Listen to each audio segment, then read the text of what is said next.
আরে আরে গরম তো কবে চলে এসেছে, এখনো এটা ট্রাই করোনি?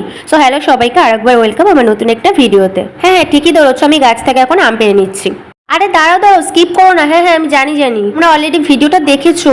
কি হয়েছে, তোমরা তো রেসিপিটা দেখোনি। যাই হোক চলো তোমাদেরকে যে রেসিপিটা শেয়ার করো। তোমরা যদি রেসিপিটা না দেখো একদম ভালো জিনিস তোমরা মিস করে যাবে। চলো আমি এখানে আমগুলোকে দেখতেই পাচ্ছ পেড়ে নিয়েছি, এবার চলো আমগুলোকে ভালোভাবে পোড়ানো যায়। আরে বাবা, আম পোড়ানোর আগে আমগুলোকে ধুতে হবে তো নাকি?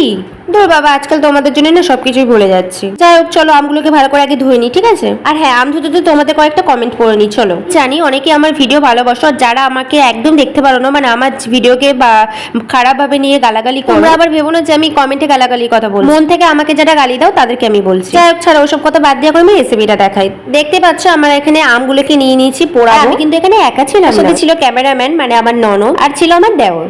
তোমরা চাইলে এটা গ্যাসেও পোড়াতে পারো। আমি এখানে দেখো দুটো ইট দিয়ে দিয়েছি, তারপরে কিন্তু আগুনগুলোকে দেখো একে একে এখানে দিয়ে দিচ্ছি, তারপরে কিন্তু আমগুলোকে ভালোভাবে পুড়িয়ে নেবো। সবগুলো আম এখানে হচ্ছিল না, সেই কারণে কিন্তু এখানে 2 থেকে 3টে আমি কিন্তু আমরা এখানে দিয়েছিলাম। তো দেখতে পাচ্ছ আমরা এখানে 2 কি 3টে আম দিয়েছি, তারপর 3টে আম হয়ে গেলে তারপরে কিন্তু আরো 2 ভালোভাবে পুড়িয়ে নেবো।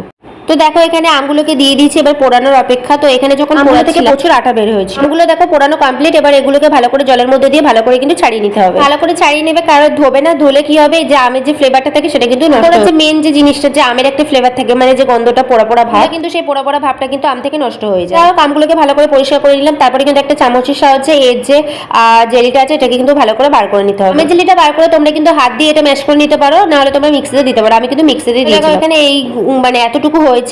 এর মধ্যে দিয়ে দিচ্ছি পুদিনা পাতা, আদা আর কয়েকটা কাঁচা লঙ্কা। ওগুলোকে এখানে দিয়ে দেওয়ার পরে তোমরা কিন্তু তোমাদের ঝালটা অনুযায়ী দেবে। গার্নিশের জন্য আমরা এখানে একটা পুদিনা পাতা রেখেছিলাম, সেটা কিন্তু পড়ে গেছিল, সেটা আমি তুলে নিলাম। তো দেখো এখানে মিক্সিতে পেস্ট করে নিয়েছি, ভালোভাবে পেস্ট করে নিয়েছি। এবার এই পেস্টটাকে আমি এখানে ঢেলে নেবো। তোমরা আমার এই ভিডিওটা দেখো আর আমাকে একটু কমেন্ট করো যে তোমরা কে কোথা থেকে আমার ভিডিওটা দেখছো। কিন্তু ঢেলে নেওয়ার পরে এবার এর মধ্যে কিন্তু ঠান্ডা জল ব্যবহার করতে হবে। তোমরা চাইলে নর্মাল জলও ব্যবহার করতে পারো, তোমাদের যদি ঠান্ডা লাগা থাকে। তবে এর মধ্যে কিন্তু ঠান্ডা জল ব্যবহার করলে বেশি সুন্দর খেতে লাগবে। তো এখানে আমি কিন্তু অনেকটা পরিমাণ জল ব্যবহার করেছি, তোমরা চাইলে কিন্তু তোমাদের পরিমাণ বুঝে জল ব্যবহার করবে।